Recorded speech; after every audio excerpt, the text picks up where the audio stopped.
Good evening, everyone. Tonight I thought I'd show you a little bit of how I'm practicing my Fantasie-Impromptu of Chopin. It's to keep every note with its intention for where it's going in the line and not let it just be individual notes. So I've got to be able to link them from one note to the next, and that takes a very loose hand and a very free wrist. And then I've got to hear every note that I'm dropping the weight into, the amount of weight that I do want to produce that single note. But I've got to link them to make it go somewhere. It's like those blades on a snowblower. When you engage them, they start to turn. And so it's like them turning left or right, up and down the keyboard. And you've got to be able to connect from one to the next. Can't just be individual notes. So if I can think of 1 and 2 and 1 and 2 and 1 and 2, 1 and 2 and 1 and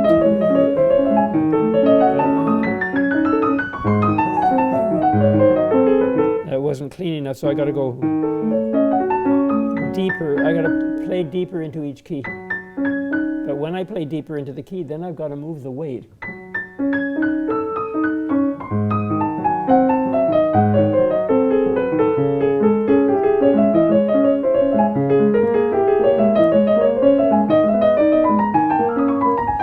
It's so easy to forget to move the weight from left to right and just play the note, and then you're kind of stuck not knowing where the line is going, and it becomes meaningless. So that's where it's at now, and even with this.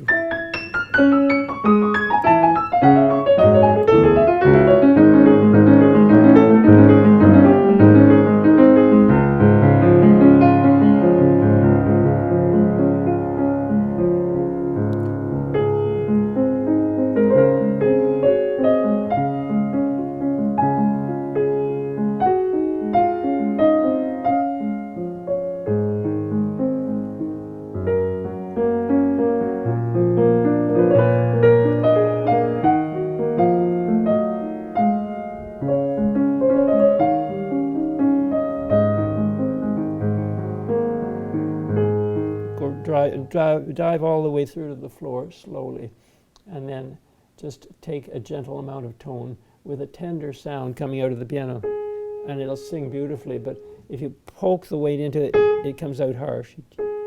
It's got to have this distance to fall through, and it's dead weight falling right through, slowly though. And there's where you have to lead it. It's not a matter of just individual drops. You got to link it.